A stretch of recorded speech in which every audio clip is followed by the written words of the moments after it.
The Americans with Disabilities Act of 1990 requires employers to make reasonable workplace accommodations for qualified employees and job applicants with disabilities. Many employers have found, however, that making accommodations that meet or exceed legal requirements actually strengthens their business operations. The customized employment approach assumes the presence of reasonable accommodations and the development of supports necessary for the individual to perform the functions of a job. It also assumes that accommodations and supports will be negotiated and tailored to meet the individual's needs.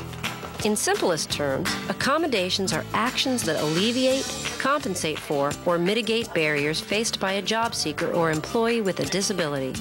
Appropriate and successful accommodations capitalize on and maximize an individual's positive attributes. Disability is not the problem. That's not the problem with finding jobs. It's the barriers. It's not that the person has a disability, it's the barriers is the problem. So we work around the barriers, or we knock them down, whatever we have to do. One of the things with Robert that we did, Robert is a very difficult individual to interview. You met Morris? You probably met more DJs than he gets very nervous and just doesn't shine in an interview situation, so he was someone that we were very unsure of whether he would be able to manage to get a position. So one of the things that we did was we prefaced his interview with a little sheet that explained his disability. What do you want to do? That really, really worked to our benefit. I'd rather stick with filing. Okay. We'll go in and we'll break the task down into smaller bits if necessary and teach it one piece at a time to them so that they don't become overwhelmed. Or what we'll do is go in and teach a part of the job to start, and once they have that, we'll add another piece. As the person gets more and more of the job under their belt and gets more and more independent, and the coworkers are able to direct the new employee and supervise them, that's when we start to fade back. The trash can, and then, just fold it. Okay? Good. Nice work, Nick. A big part of it is the employer's ability to supervise and train that person. Many employers take a great interest in it and want to participate, and other people don't have the staffing available to do it. So it is customized to fit their needs. So when they join us in this, what we want to do is provide whatever level it takes to kind of get that person off the ground. All right, Robert. So what we're gonna do, see the folders we just made? Yeah. Those are new employees. Well, I knew that Robert would have Bonnie, who helps him. She's his work coach. And so there really wasn't a hesitation for me because I have some family members who have autism, and so I just knew that there would be a way to facilitate communication. That was my biggest concern is, am I going to be able to communicate clearly so that he understands what I'm asking him to do, and so that I understand what his concerns and needs are. Since you got it, I'm going to leave you to it then, okay? Other than that, and that part was taken care of by Bonnie, knowing that Bonnie was going to be coming with him every day until he became comfortable, and knowing that she would be there for questions and concerns for both Robert and I to work with us. So there wasn't really any other concern other than that. Since that was taken care of, there wasn't an issue. All workers have different workplace accommodation needs. One person may need a stool to reach objects on high shelves. Another person may need time off to attend to personal or family medical needs. Someone else may need a special type of desk chair or computer mouse to avoid exacerbating back or hand problems. They're no different than, you or I or anything like that. They just have, special circumstances, and you got to learn to deal with them. He has a certain way that he does things, and he does it over and over, and it's very repetitious. He does one thing, and then he goes and does another, and then he goes and does another, and he does them in exact order. And he's been doing that over and over again, and I could probably see Mantonio or an employee like Mantonio not having a job coach to stand around him all the time, to give him more of a sense of freedom and independence about himself. And I can see that actually happening. Each person's capabilities and limitations are unique, and the accommodations and supports he or she may need are unique. Process changes and workplace supports often can be as important as environmental accommodations and assistive equipment. There's a little bit more time I spend explaining things, and probably a little bit more thought on my part of how I'm going to explain things to Robert, just to make sure that he understands what I'm asking.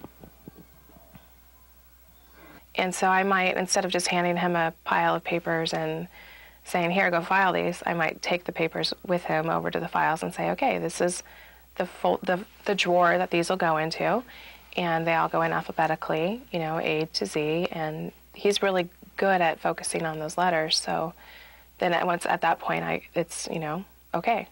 Or I might, if it's a new task, maybe it's a special project, I might stop into the first half an hour with him to make sure he's understanding how to do it, and that's really, it's not an inconvenience to me because I know that it's getting done the way I want it, and he knows that I'm there and willing to help him if he is confused. And I am, you know, like I want to be there for him if he's got questions, and that way I feel like maybe he'd be a little bit more open to asking me questions while we're working on the project. There's a lot of different things you can do to make an employer comfortable, or coworkers for that matter. And what we do is work with the job coaches to realize that one of their most important roles is fostering friendships and fostering those relationships and coworker interactions. What's going on, Nick? High five, buddy. What's going on? Nice job today, buddy. One of the best ways to integrate someone into a work site is to get them to help somebody. So if somebody looks overwhelmed or they have a huge project and they look like they need help, getting that person to go up and say to them, "Can I help you?" is a great way to get them to realize that they can rely on this person, and that person's someone they can ask for assistance. And that works really well. The other way would be to get them involved in social settings so that people can really see them as people and really get to know them and understand that just because they have a disability doesn't mean they don't share interests with the rest of the coworkers.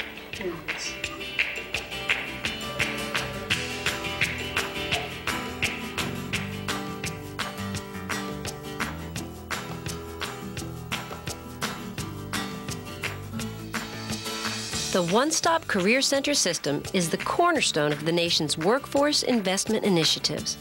It unifies access to training, education, and employment programs so that no matter the employment barrier, anyone, including people with disabilities, can receive assistance in pursuing good jobs. It also creates a system where employers can more conveniently and effectively partner with organizations who represent various categories of job seekers. We're really trying to find ways to get agenda items to you, get feedback from you. One-Stop Career Centers offer all job seekers convenient, street-level access to basic core services such as resume writing, job listings, employment referral and placement assistance, and other services designed to point people in a job search direction. Other more intensive services are also available, depending on funding and eligibility. These may include career planning, comprehensive assessments, and specific skill and occupational training.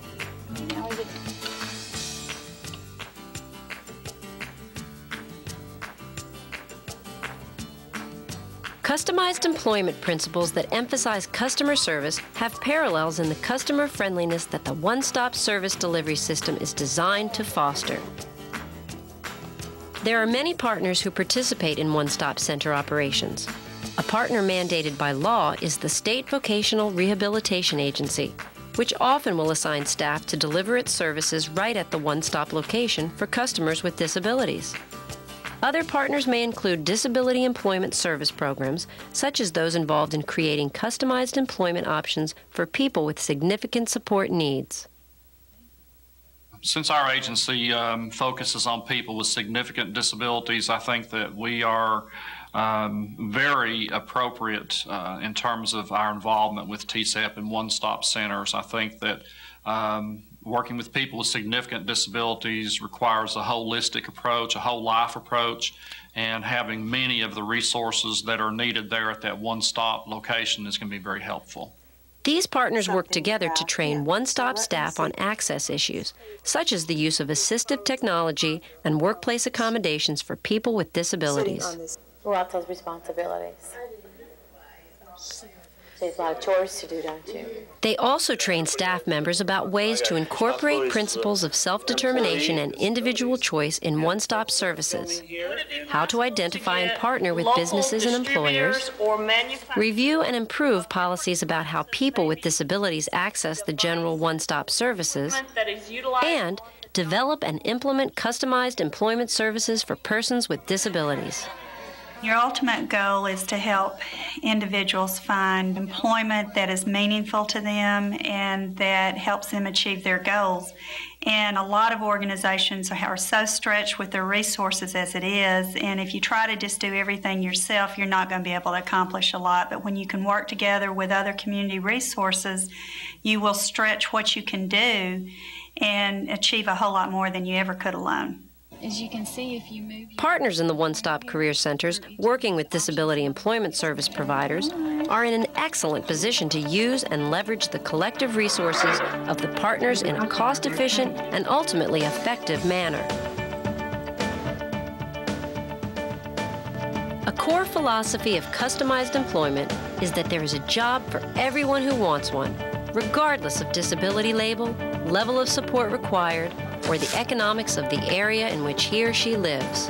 When customized employment strategies are deployed effectively, the end result is the placement of individuals with disabilities in non-stereotypical, valued jobs and careers that are individually chosen, across the state, specifically, that meet the needs of participating employers, that have necessary workplace supports and accommodations in position, and that are developed in partnership with the one-stop system, disability employment service programs, and other partners. But the true outcome is the fulfillment of potential and making dreams come true. I've grown a lot ever since I've had working for ACT. The fact that I set an example on the people who surround me, it's been a very interesting work spot for me. With almost every client that I've worked with, I watch them bloom. We started with dreams when we put her in supported employment how many years ago? Well, here's another chance at a dream. Maybe we can make it work this time. This has just opened a whole new avenue of hopeful possibilities to realizing her dreams in her life. I think already it's had a significant impact, and I think the best is yet to come. Customized employment makes a really nice collage when you're looking at all these different job tasks that can get done, or all these different events that can happen in a person's life. They gained confidence and independence through working and having their own job. That's very important for all of us. It's part of our identity to have a job. She does this facilitated communication, and when I asked her how she liked to get the paycheck, with this typing, she said, well, it's about time. It's about the employment ultimately, but it's also about their life. It's about their family. It's about the way they get around. It's about their independence.